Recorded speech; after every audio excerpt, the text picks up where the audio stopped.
Welcome, everybody. My name's Moira Yip. I've had a house here in Lovell for 40 years, and I'm on the program committee of our Charlotte Hobbs Memorial Library, which is where I'm sitting right now. So welcome to a very special session of our monthly Meet the Author series. This one is a thank you to all of you who have supported the library by joining the program. We're a private library. We depend on the generosity of donors, although our local towns are also a huge source of support. And your contributions will greatly benefit the library. I want to thank the team, the program committee, the Friends Steering Committee, Joe Radner, who is the host for this evening, and everyone behind the scenes who handled the donations, the registrations, and your questions. I also want to thank our local bookstores, Bridgeton Books in Bridgeton and White Birch Books in North Conway. They've kept us going through this terrible year. And most of all, I want to thank Stephen King for just making all of this possible. It's such a wonderful thing for him to do, to give his time like this to help the library. You can ask questions in the Q&A. The chat will not be working, so you can't do that. And we can't see you, so you can't raise your hand and we can't hear you. But you can use the Q&A. If you've already submitted a question in advance, please don't submit another question in the Q&A, because we've already got 50 questions and we're going to have many more, and we have to choose from amongst them. So if you've sent a question in, we've already got it, and we don't need you to ask a second one. The session's being recorded, and it will eventually be on the library website. So I'm going to start by introducing Steve before I allow you to actually see him. I don't need to say much, but just a few things to remind you what an extraordinary writer he is. I've got some numbers here. That's why I keep looking at my piece of paper. He's sold 350 million copies of 61 novels and 5 nonfiction books. He's written 19 screenplays, and there are at least 50 filmed adaptations of his novels. He won the National Book Foundation's Medal for Distinguished Contributions to American Letters in 2003, and the National Medal of Arts in 2014. And his works have won, by my count, 75 awards internationally, all over the world, and far too many nominations to count. But he's one of ours. He was born and grew up and still lives right here in Maine. We know him as a good neighbor, as the guy next to us in the line at the store, as the husband for 50 years this year of another wonderful writer, Tabitha King, and the father of Naomi, Joe, and Owen. There's 2 more writers among that lot. And a very generous philanthropist to the town of Lovell and to the state of Maine through the foundation that he started with his wife, Tabitha King. So it's both a pleasure and an honor to have him here today.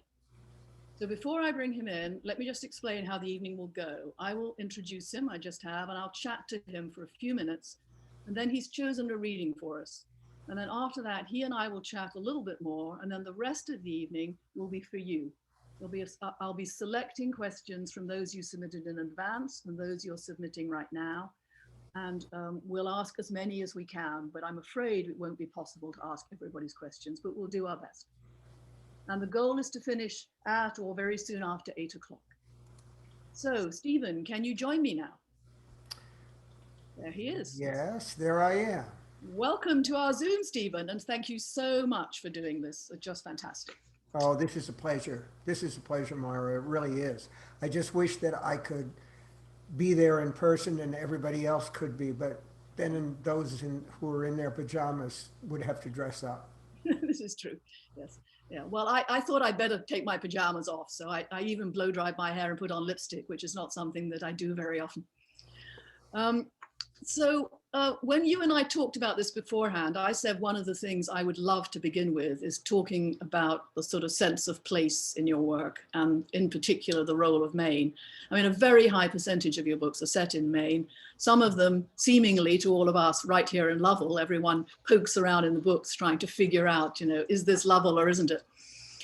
And so I'm wondering to what extent it's a case of write what you know, to what extent it's qualities that the rural North can bring to your stories, like cold, darkness, emptiness, loneliness, small town life, gossip, all that sort of thing. I was very struck by a line in Bag of Bones. Your narrator says of 19th century Mainers, he says, "They are little lives dwelling on the edge of darkness, that is all." So. Well, the darkness and the cold and the chills and all that come with the setting. Uh, I grew up in Maine. Maine is what I know, and you just stole my best line, write about what you know. And that's the way I started and the way that I've carried on through a great many books. I wouldn't say all of them. Uh, I've changed it up in a way a number of times. Uh, Tabby and I went to England actually. We lived in a town called Fleet for 6 months because I was convinced I would get in the cradle of the British horror story, I would find something to write about. But I really never did. I got one short story called Crouch End, and that was the extent of it. But Maine is a place that I always come back to. I've written about Colorado because we've lived there and I love the mountains. And I've written about the South because I love the South. I've written one book about Florida because we spend time here in the winter. You know, it is, we got old and it's the law. You have to move to Florida for a part of the time. But Maine is the place that I always come back to because it's the place that I love. So if you, in an imaginary world, if you took one of your stories set in Maine and kind of picked it up and plopped it down in Colorado, would it be an entirely different book? Wouldn't work. It No. would be like trying to set a book like Under the Dome in the Rocky Mountains. For me, it just wouldn't work. There are a couple of books where I've tried to take all of America as a canvas, a big canvas. The Stand is one. Um, there's a version now on CBS All Access, and the episode I'm missing tonight was one written by my son Owen. So I'll have to pick Yeah. that up later on. But that's one that covers Maine, Colorado, Las Vegas, and all points in between. Because, yes, I'm from Maine, but what I really am is an American, and I love the country, the good, the bad, and the ugly. I try to see it all and write about those things. Well, it shows, and I mean, I think it's quite interesting that that Maine is so central because if I understand rightly, you were born in Maine, but then until you were about 11, you didn't live in Maine. And then you moved back to Maine and lived here for a long time, much of your adult life, and you still live here for a big chunk of the year. Yeah. And I'm wondering whether there is a crucial period in someone's life that molds them and that determines whether they feel like a Mainer, or a Connecticut person, or whatever. Does it have to be a particular epoch in your life? Well, I that's an interesting question. I don't think that I've ever been asked that before.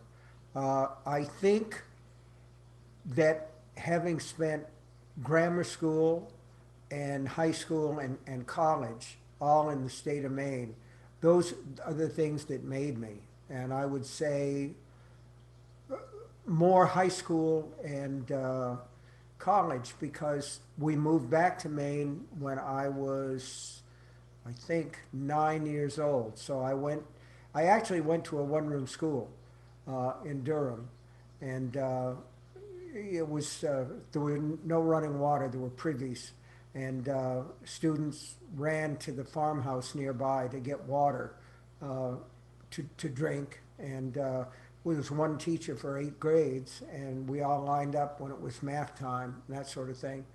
And then they built a four-room school in Durham, which is now, a regular good-sized elementary school because it's become a bedroom community for Portland and Lewiston. But it was a small town when I grew up, and I went to a small high school, and I think those things molded me. But of course, at that time, the University of Maine was a small school too. Mhm. Yeah. Um, well, I think this might be the perfect time to ask you to read, and I'm not sure which book you've chosen for us, but maybe we could switch the screen to you, and you could tell us what you've chosen and why, and read to us for a while, and then you and I will talk again some more after that. I'll be happy to do that. And I think that our director, Joe, can probably switch me to a single screen. What I'm going to do is to read from Salem's Lot because of just what we were talking about. This is a fictional town, but it's also overlaid on that is the town where I grew up. So I'm going to read from chapter 10, uh, and I'm going to read for 10, 12 minutes or something like that. And when we get to that point, I want to leave time for questions and answers. But I haven't been back to this book in a long time. And I looked at it beforehand and I thought, you know, for a 25-year-old kid, not too bad. So here is chapter 10, which is called The Lot. The town knew about darkness. It knew about the darkness that comes on the land when the rotation hides the land from the sun, and about the darkness of the human soul. The town is an accumulation of three parts, which in sum are greater than the sections. The town is the people who live there, the buildings they have erected to den or do business in, and it is the land. The people are Scotch English and French.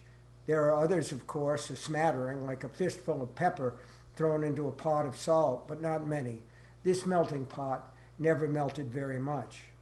The buildings are nearly all constructed of honest wood. Many of the older houses are salt boxes, and most of the stores are false fronted, although no one could have said why. The people know there is nothing behind those facades, just as most of them know that Loretta Starcher wears falsies. The land is granite-bodied and covered with a thin, easily ruptured skin of topsoil. Farming it is thankless, sweaty, miserable, a crazy business. The harrow turns up great chunks of the granite underlayer and breaks on them. In May, you take out your truck as soon as the ground is dry enough to support it, and then you and your boys fill it up with rocks perhaps a dozen times before harrowing and dump them in the great weed-choked pile where you have dumped them ever since 1955, when you first took this tiger by the balls. And when you have picked them until the dirt won't come out from under your nails when you wash, and your fingers feel huge and numb and oddly large pored, you hitch your harrow to your tractor, and before you've broken 2 rows, you bust one of the blades on a rock you missed, and putting on a new blade, getting your oldest boy to hold up the hitch so you can get at it. The first mosquito of the new season buzzes bloodthirstily past your ear with that eye-watering hum that always makes you think it's the sound loonies must hear just before they kill all their kids, or close their eyes on the interstate and put the gas pedal to the floor, or tighten the toe on the trigger of the 30-30 they just jammed into their quackers. And then your boy's sweat-slicked fingers slip, and one of the other round harrow blades scrapes skin from your arm, and looking around in that despairing, heartless flicker of time, when it seems you could just give it all over and take up drinking, or go down to the bank that holds your mortgage and declare bankruptcy, at that moment of hating the land and the soft suck of gravity that holds you to it, you also love it and understand how it knows darkness and has always known it. The land has got you, locked up solid got you, and the house, and the woman you fell in love with when you started high school, only she was a girl then, and you didn't know for shit about girls, except you got one, and you hung on to her, and she wrote your name all over her book covers, and first you broke her in, and then she broke you in, and then neither of you had to worry about that mess anymore. And the kids have got you. The kids that were started in the creaky double bed with the splintered headboard. You and she made the kids after darkness fell. 6 kids, or 7, or 10. The bank has you, and the car dealership, and the Sears store in Lewiston, and John Deere in Brunswick. But most of all, the town has you, because you know it the way you know the shape of your wife's breast. You know who will be hanging around Crossan's store in the daytime because Knapp Shoe laid him off.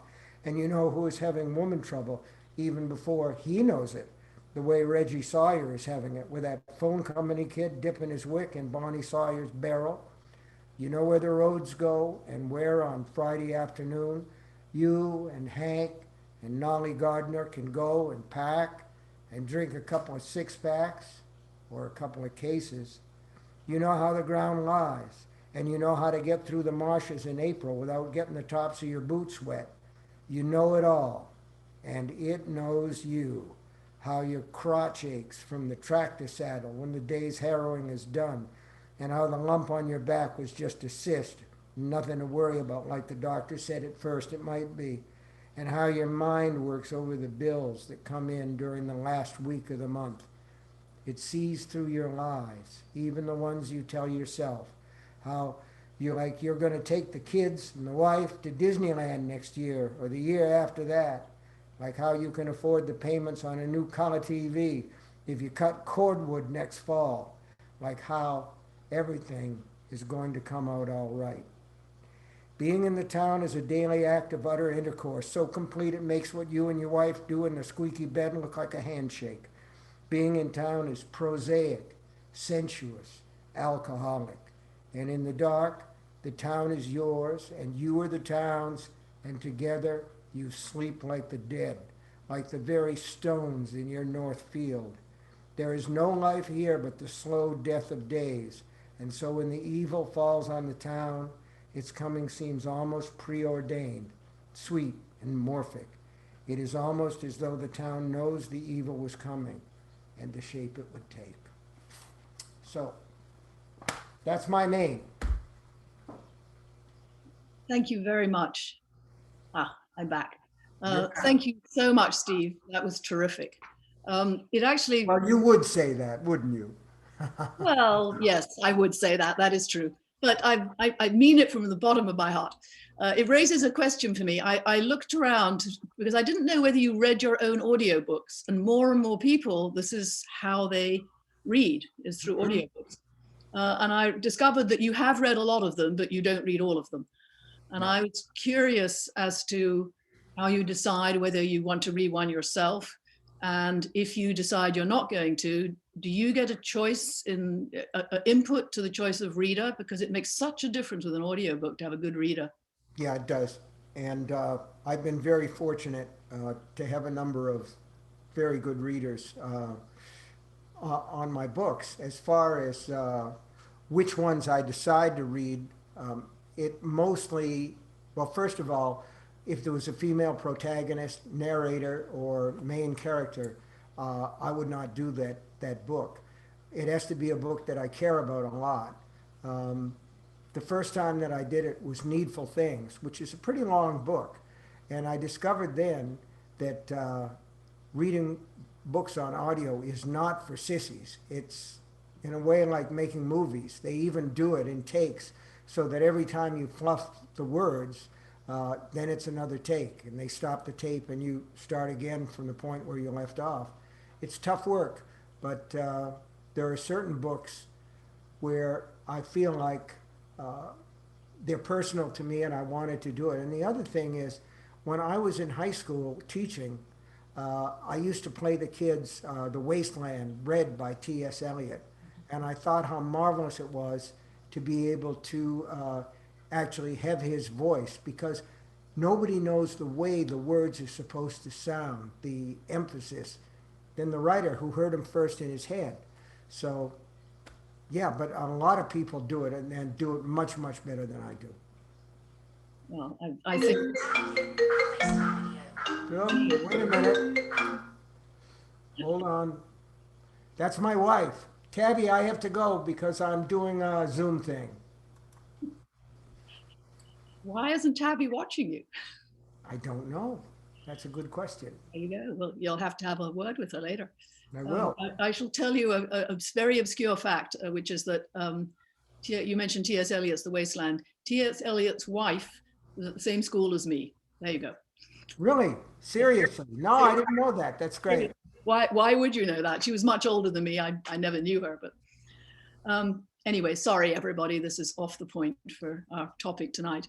I wanted something else that I want to ask you before we start to let some of our audience ask questions. It's always been a conundrum for me that it is possible to think of yourself as someone who doesn't believe in the supernatural and yet still find it terrifying. I mean, logically, if you don't believe in it, why should it scare you? Well, I guess it depends a little bit on the circumstances that you're in, the situation, and where you are. I think it's very easy for us all to disbelieve the supernatural until it's a winter night and the wind is blowing outside and you're by yourself and the power goes out. Then it's much easier to believe in the supernatural. So I think that the job of the writer is to try to make you believe. I've always seen it as almost like hemming a garment. You want to make the stitch so fine that the reader or the viewer is taken over into the world where you would say it's supernatural or make believe without even realizing it. And it's very important that the characters be good. Then you're willing to follow them and make that journey. Is it, can a writer scare themselves? Do you ever scare yourself to the extent that perhaps you stop writing because you don't want to go where you think your characters are going? Well, it's tough. It's not impossible, and I'll tell you about that in 1 minute. But I will say it's tough because I'm the guy behind the scenes pulling the wires. I know what's going to happen and where it's going to go. So in a way, it's the audience who's out in front who they don't know that. But I will tell you that I did scare myself once. I was writing a novel called The Shining, and there was a little boy in there who was in this haunted hotel, and I knew that there was something nasty in room 217. I knew what it was.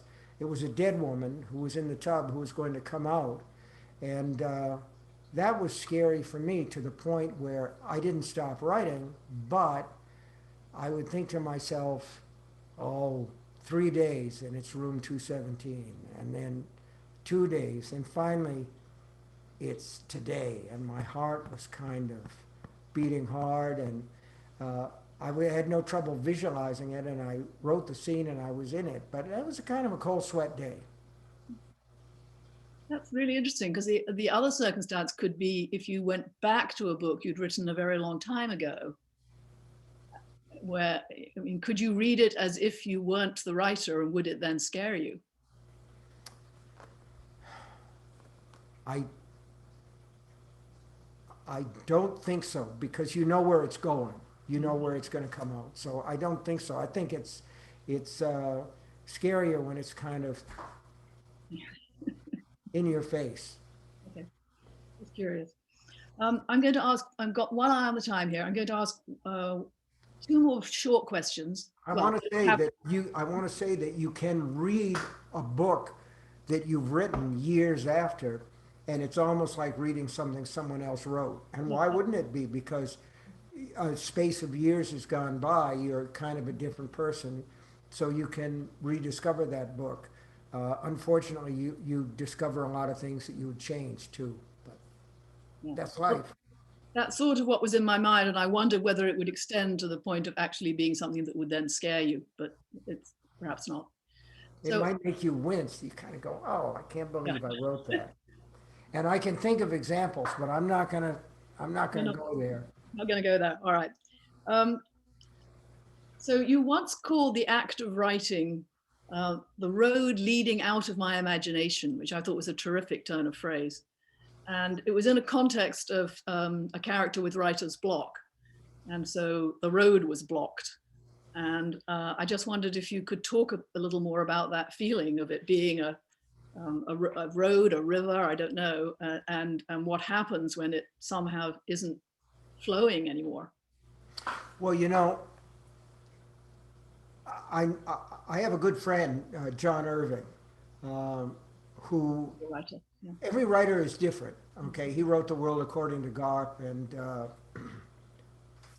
A Prayer for Owen Meany and a number of other books, wonderful books. But every writer is different, and John used to say that the first thing that he does when he writes a book is to write the last line.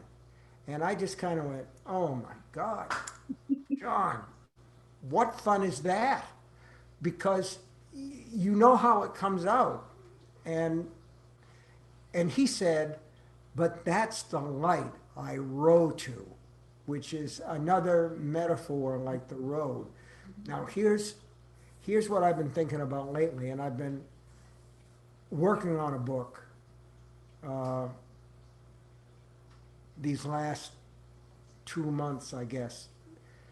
I started in a dark time when Donald Trump was still the president of the United States, and things were confused, and I've continued to work on it now that things have changed, that things seem a little bit brighter.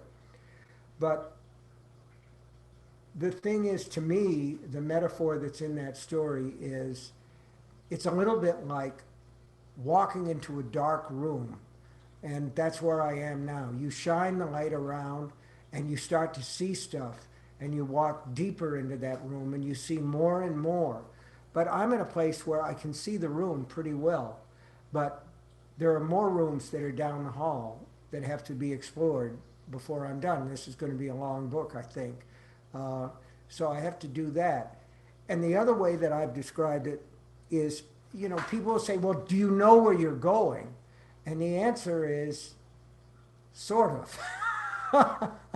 I sort of know where I'm going, but it's a little bit like if the payload is big enough, if you've got a big megaton weapon in your head that you're getting down, and if you're shooting it to a distant site, it really doesn't matter if you hit a block north or a block south. It's still going to take out everything. So, yes, I know where I'm going most of the time, but I don't know everything, and situations always come up where you have to change things. And in a case like that, it has to be the book that runs things. You can never change things for your own comfort. You have to follow the road out of your imagination. Thank you. Well, I think it's time that I let some of the audience ask some questions. So I'm going to start with some of the questions that came in the last few days by email. And then I'll turn to some of the questions that people have been asking since we've gone on air. Did you say on air for a Zoom call? Well, anyway. Why not? On air. On air, there you go. I went through the questions, there were masses of them, very interesting questions, and I kind of organized them into subgroups by topic. And you offered me an advanced look, and I said no because I'd rather be surprised. We're going to have to wing it, folks. And it means that if anyone gets blamed because their question doesn't get asked, it's my fault, not Stephen's, because he didn't make the choices. I did. That's right. So it's quite a personal thing to make choices. Let's start with this one. There are a couple that were about, in one way or another, about children and books and children and reading. So this one is from someone called P, the first initial is P, so I don't know whether it's a man or a woman, McKenna, who asks, The Girl Who Loved Tom Gordon and The Long Walk are two of my favorite books of all time. And one primary reason for that is how well written the younger characters are. Mm-hmm. What draws you towards writing younger characters, and how do you capture so well the way the minds of kids and teens work? Well, I guess because I still have that fabled inner child. That phrase has become very tattered and almost a figure of fun. But first of all, when I wrote The Long Walk, I was in college and I was a kid myself. I was the age of those kids, so that was no great stretch for me. And with The Girl Who Loved Tom Gordon, I had this wonderful idea for a child alone in the woods who was forced to survive and whose only lifeline to the world outside was her little transistor radio and listening to the Red Sox games at night. It's not a book about baseball, it's a book about survival. And the imagination is a wonderful, flexible thing. And the idea of putting yourself in the mind of a young person is possible if you don't assume you know everything. You have to do the best you can, and then hopefully no reader howls with laughter. Well, but I like kids. I like kids, and I like the idea of children who are put in over their heads, so to speak, and have to swim. I think that's very heroic. Well, the second question about kids comes from a different angle, and it's about how children can get drawn into a book and how you can captivate them through books. So this is from Nell and David Wing. It says, we've been reading aloud to our granddaughter Tessa, who's 10, since she was born.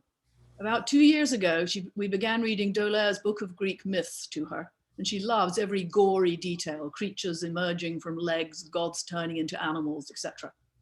We're now on our third reading, and the stories continue to grip her. Did you have that experience as a child? And what do you think has to be included in literature in order to captivate a child? Well, I think that the most important thing is for a kid to be able to perform that cathartic experience where you see yourself as the main character, where you're able to actually inject yourself into the story and become, if you would, another person. Now, I understand about children who are crazy about Greek myths. I was crazy about fairy tales when I was a little boy, and I loved Little Red Riding Hood, going in and the wolf dressed up in grandma's nightgown and nightcap. And it gave me a delicious chill to think about that. And I got to be a little bit older. And I went to high school in Lisbon Falls, and I discovered that there were horror comics from the 50s with their covers torn off because the covers were returned to get the price of ones that didn't sell. And for a nickel apiece, you could get Tales from the Crypt, uh, which were fairy tales for children, basically, that were redone as horror stories. And uh, they just grooved for me. I just love that. So I don't think there's anything to worry about if kids are attracted to gruesome material.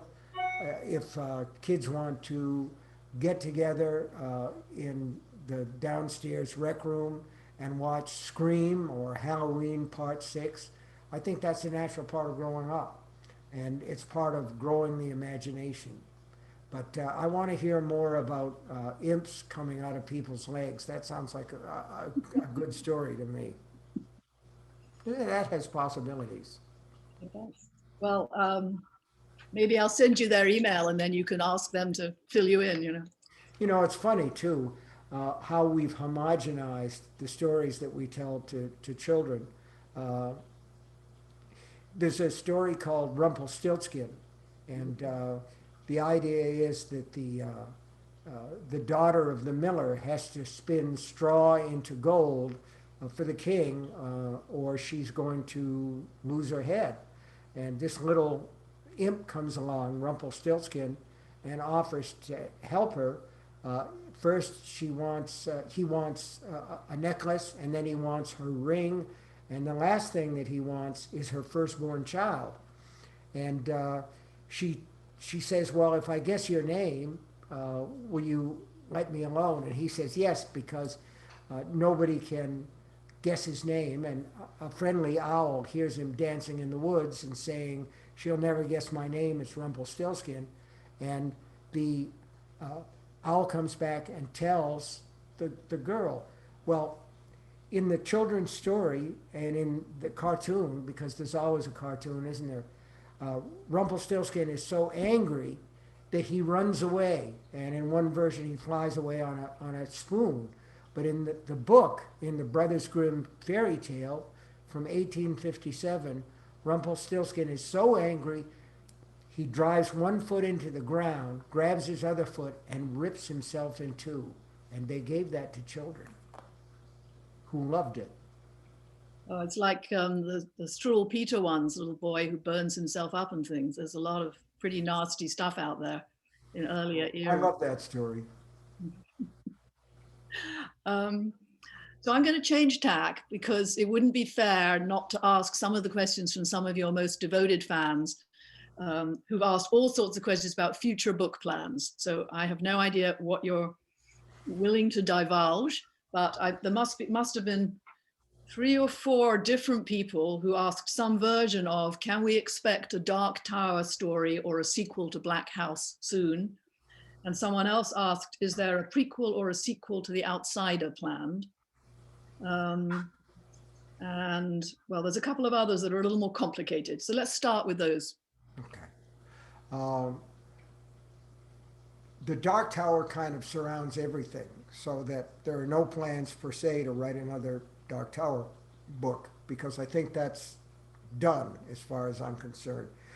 But I'm drawn back to that other world from time to time, so I can't say never. And as far as a sequel to The Outsider, there's a novel, there's a book of short novels called If It Bleeds that's out now, and the sequel is in there. I, I got fascinated by the character of Holly Gibney, who just was supposed to be a walk-on in a book called Mr. Mercedes, and then little by little she took over the book and she took over my my heart. I mean, she really did, and so she's sort of a more important character in Finders Keepers and End of Watch, and then in The Outsider, she takes even a further step forward. Although she's working with a detective named Ralph Roberts. If you've read the book, you know that, and if you've seen the TV series on Home Box Office, you know that. But I was always curious about Holly's background and what happened to her when she was on her own. So I wrote this short novel called If It Bleeds, and that is in the book of the same title, along with three other stories. So I'm not a big person on sequels. Somebody once said, well, how do you know when a book is over? And the answer is when you can't think of what comes next, then you write the end. Okay. Um, so a different question, and this one has to be included for reasons that will become apparent. And more than 10 years ago, you wondered what Danny Torrance was up to, and you wrote Doctor Sleep. Are there other characters that you've been thinking about and might return in an upcoming story? And then this writer says, if by any chance this question is picked, my name is Ariel. Please mention to Stephen that it'll be the best birthday present ever. Yup, it's my birthday today. Well, Ariel, happy birthday to you, and thanks for the question. Yes, I always wondered about Danny and what would happen to him when he grew up. And people used to ask me that question sometimes. They'd ask me about Danny Torrance, what happened to Danny from The Shining? And they would also ask me about the little girl from Firestarter, Charlie McGee. What happened to Charlie McGee? And sometimes, being a bit of a smartass, I would say, well, Danny and Charlie got married, and the children are just, psychic fountains.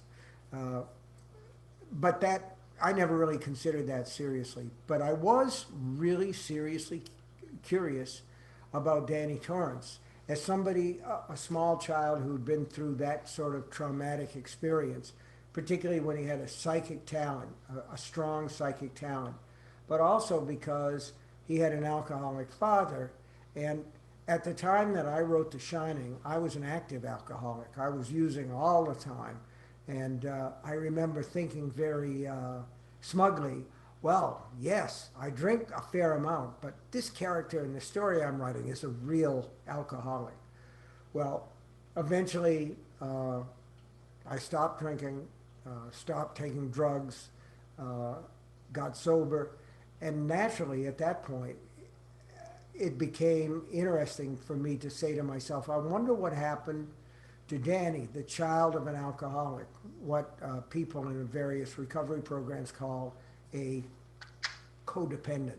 So I was curious about that, and so I wrote Doctor Sleep. I mean, it was ballsy to do it because The Shining is considered one of the best books of my early period. I think sometimes people would have been perfectly happy if I died after The Stand because they would have said the good stuff has all been done and the rest of it is just afterburn. But I really wanted to write that book, and then Mike Flanagan came along and made a movie out of it, and it's a terrific movie. And if you haven't seen it, it's on the streaming platforms. Well, we're very glad you didn't die. Glad you're still around. No, I'm glad too. Would have put a crimp in our plans for this evening, apart from True, anything else. true. Um, we had some questions that were very deep. So let's try this one. Well, let's try shallow answers, and we'll get in as many as we can before 8. So, well, I'll give you one deep one and then we'll do some shallow ones. No, Okay. the others, actually, these aren't shallow, but they're quicker. Yeah, Anyway, well, give me as many deep ones as you want. I don't care. we might still be here, 10 o'clock. Um, so this one says, thank you for getting me through my life. I've been reading you since childhood and your books have helped me through a lot of things. My question is, I've noticed some feminist themes in your writing. You have such strong female characters, many of whom have suffered abuse at the hands of men. Why have you chosen to highlight this issue? Do you consider yourself a feminist? Because I do. This is from Azalea Carlea in Queens, New York. And I'm sorry if I pronounced your name wrong, Azalea. Of course, I'm a feminist. I have to be a feminist. I was raised by a single mom at a time when latchkey kids were not called latchkey kids. We just came home and tried to take care of ourselves as best we could until mom came home. And she raised us. There were a lot of times that were kind of sticky, uh, but we never went hungry. And she kept a sense of humor, and she worked a lot of jobs that women worked in those times. Uh, so it was tough. It was a little bit tough on her, but she came through with flying colors, and I always admired her for that. And I hope that she knew that. I think she did. I think my brother and I both let her know that she stuck with us, and she was strong. She was a strong woman at a time when strong women weren't always appreciated. And then I married a strong woman. You know, my wife, Tabby, is a wonderful woman with a lot of strength. She's a good mom. She's a good wife. She's tough. She's willing to slap me down when I'm on the wrong foot. And she has 5 sisters. So I grew up in the midst of women, and I never had a problem with that. I've always felt that if women actually ran the world, maybe there wouldn't be quite so much saber rattling, which I always thought of a little bit as dick measuring. I think that men in charge are dangerous, and I think women are a little bit less dangerous. But I'm aware, having seen this from a ground's eye view, that for a long, long time, and even today, women are considered inferior. And there's a lot of ways in which men can exert control over women. And I think that using a woman as a character who has to face abuse, physical or mental abuse, and rises above that, sexual abuse like Gerald's Game, physical abuse like in Dolores Claiborne, to rise above those things is heroic. And I like characters who strive and succeed. I know that sounds like Horatio Alger, but it's the truth. So yeah, I'd have to say I'm a feminist. I voted for Hillary. I'm not ashamed of it. Well, I'm now going to ask you a question that slightly follows on from that. This is a question from someone who's just put it into Q&A, so someone who's listening to the program now, called Steve Philbrick, and he says, I work with modest income first generation high school students here in Maine. If you were speaking directly to them tonight, what educational or life advice would you give them? I would say that the most important thing that a high school student, particularly from a low-income area, I'm thinking about Washington County, Piscataquis County, places like that, the most important thing is to learn how to read and learn how to write.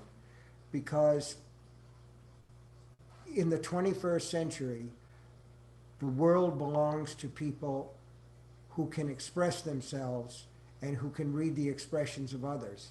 Uh, there's no way that you can't find employment if you're good with words and if you're good at reading. It's just not possible that that can happen if you're willing to buckle down and do the work.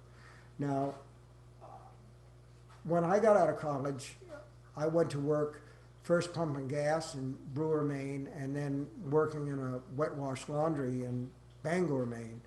And those were the jobs that I could find. I had a wife, I had two kids to support. So I think that it's very important to have a work ethic. That's a big deal to me. Uh, but to be able to put that with reading and writing, I always knew I'd be okay because I could do those things. I caught on as a teacher, and then I got a job, which I love, working for myself as a freelance. So reading and writing are the two indispensable skills. Thank you. And by the way, I agree with you. Um, so I now have a question. You can learn both at your local library. Indeed. And here it is. You can see the books behind me.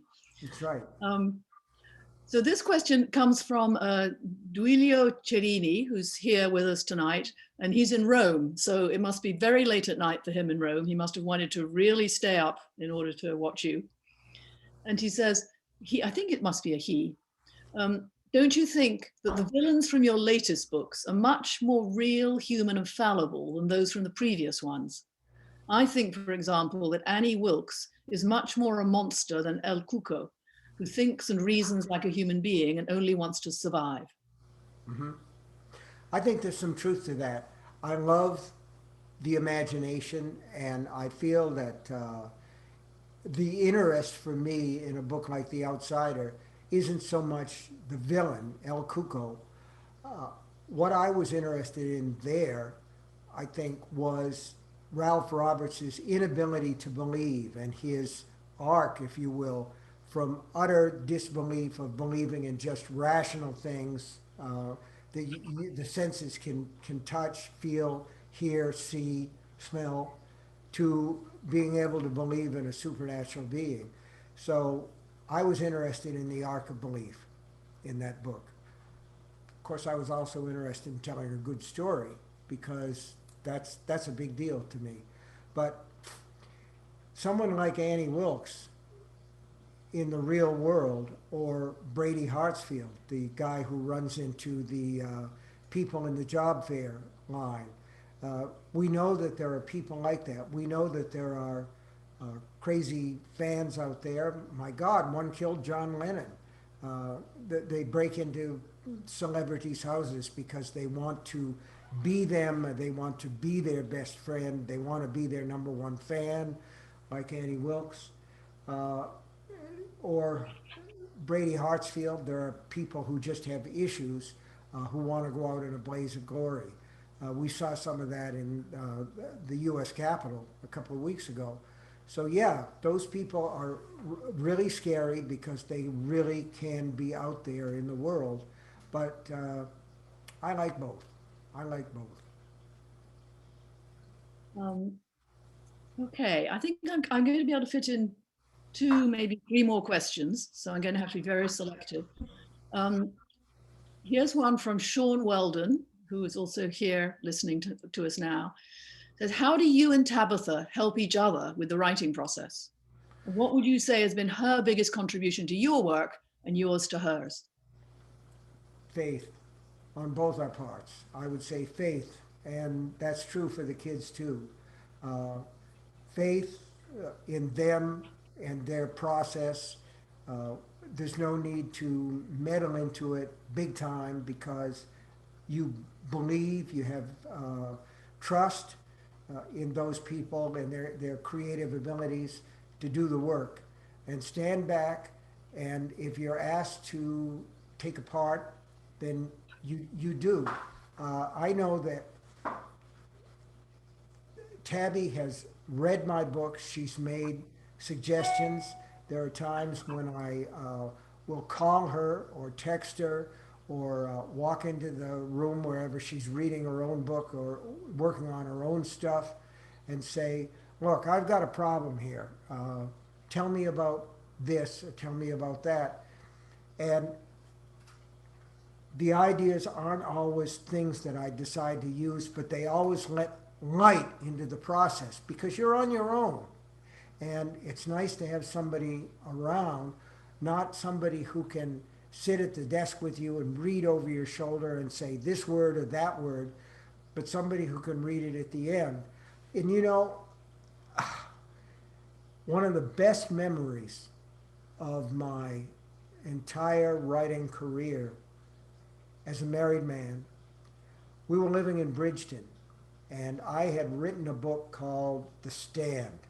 And it was written on an IBM Selectric typewriter. It was single spaced. There were probably 600, 700 single spaced pages. And with great, I don't know what to call it, stage fright maybe, I gave it to my wife. And a couple of times I said, "What do you think?" And she would just say, "Leave me alone, leave me alone." And then one day, while I was working on probably Firestarter, I'd moved on at that point, she came down the stairs and she said, "Steve, Steve, this is wonderful, this is great." And then she slipped on the stairs. The pages went everywhere, 500, 600, 700 pages. And she said, "Oh, I'm sorry." And I said, "I don't care. You just said the most important thing because you put a lot of time into it. And it's great to have somebody there who will say it's great, but somebody who will also say, well, you know, you got some problems here. You know, I wrote a book called Dreamcatcher, and the original title was Cancer. And Tabby just came to me and said, "You are not going to call this book Cancer." And I said, "Well, it's basically a metaphor." She said, "I don't give a shit what it's a metaphor for. You can't call a book Cancer." So it became Dreamcatcher. Good call, I think. Okay, here is a question from Deborah Simpson. Complete change of tack here, except that it still is a question about you and Tabitha as a team. And it says, "You and Tabitha have been very good to the citizens of Maine. And I wonder if you were elected President of the United States, what would be your priorities for the citizens of this country?" Take it away, Steve. Well, the first thing that I would do is that I would have the Maine White House be someplace that really needed a big influx of money from all the press and all the hoopla that went on. So I'd want to have the summer White House in some place like Millinocket or Jonesport, someplace like that that could really use the dough. But as far as my priorities, give everybody a fair shake, do the best you can, and then work to try to get people to talk to each other. And you know, we're not talking about kumbaya because at this point I don't think that's possible. But yeah, I think that I would try to bring people together and work a little bit for poor people, the underclass, and that sort of thing. But God, I'm glad I don't have that job because I'll tell you what, uh, you got to eat a lot of shit to do that job. So this is my last question. Um, so at the end of Bag of Bones, the central character, who's a writer, says, "I have put down my scrivener's pen." Will you ever do that? Well, you know, a lot of people after that book came out asked me, "Does this mean you're retired?" And I said, "No, that was a character. That was Mike Noonan in the book Bag of Bones." You asked me if I would stop. The answer is probably not.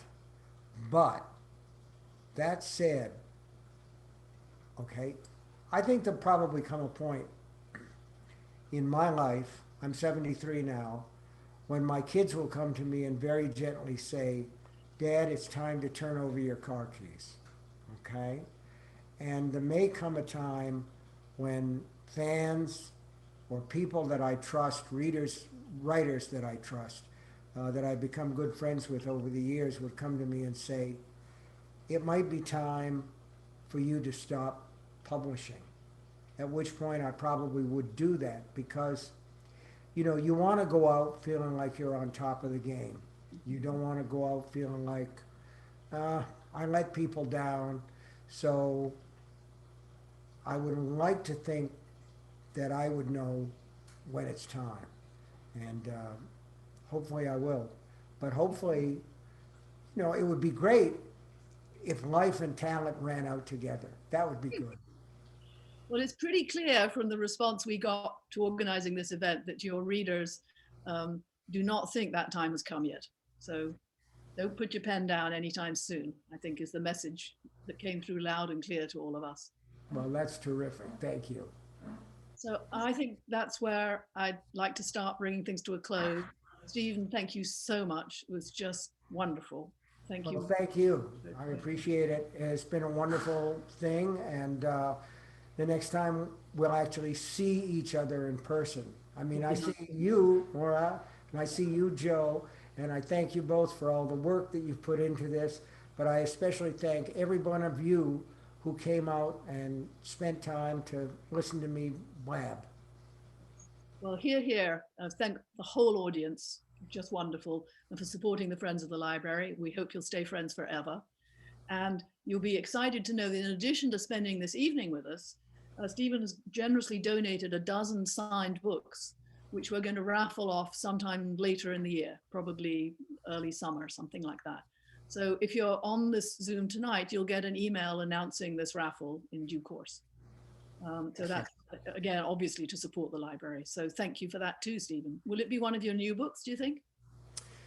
I think it probably will. You've got Later comes out on March the 2nd, right? And Billy Summers comes out on August 3rd. Wow. So you might, if you join in the raffle, you might get a signed copy of a new Stephen King book. If you want to buy any of his existing books, do, if you're in the area, try and patronize our local bookstores, Bridgeton Books in Bridgeton, and White Birch Books in North Conway, because they're wonderful small bookstores and we need to keep those stores going, especially at a time like this. I love all those guys. Yeah. They're just great. They're wonderful. And I have one other announcement. As I said, this is part of a series, a Meet the Author series. And our next talk is on the 25th of February. It's open to everybody. It'll be a regular Zoom call rather than a webinar like this one, free to everybody. And it's a Maine author, Lincoln Payne, who is a maritime historian who's written really fascinating books about the history of not just of Maine sea things, but world maritime history.